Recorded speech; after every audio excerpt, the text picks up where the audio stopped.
جمهور الزعيم.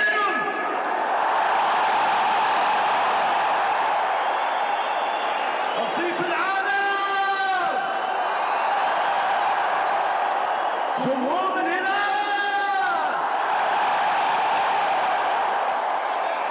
السلام عليكم ورحمة الله وبركاته. في البداية نعيش أجواء كروية عالمية هذا الموسم ولمواسم عديدة إن شاء الله. دوري روشن الموسم أصبح دوري عالمي، والأسماء الموجودة به عالمية.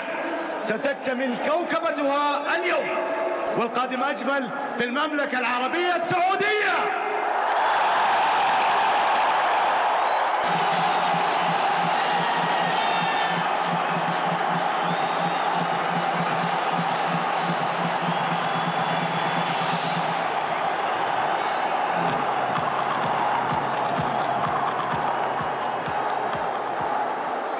أحد أفضل حراس المرمى في العالم حاليا،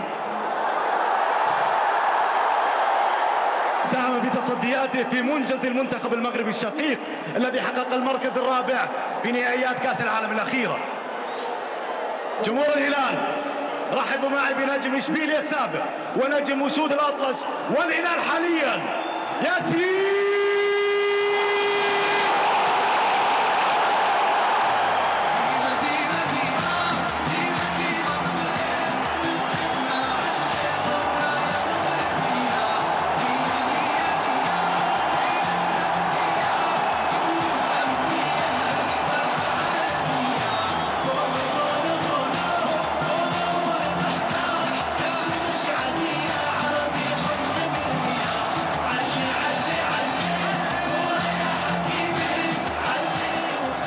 ياسين كيف يا صباح؟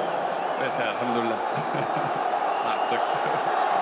ياسين، نادي الهلال دائما ما يتمتع بحراس كبار، وجاهم حارس كبير اليوم. ايش توجه لهذه الجماهير اللي جاءت الحضور لمشاهدتك اليوم؟ صراحة إحساس كبير نشوف هذا الجو هذا والجماهير كبيرة. إن شاء الله نتوفقوا ونكتبوا تاريخ إن شاء الله مع نادي الهلال ومع الجمهور الرائع. تحية لكم وديما هلال.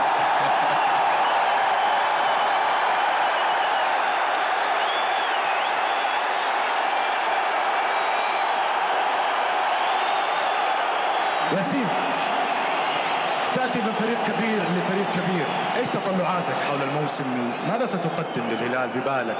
ما الذي تنوي عليه؟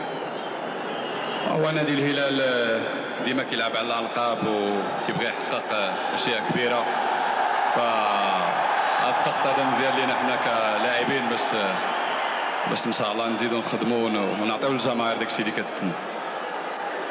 ياسين شكرا لك. جمهور الزعيم ياسين.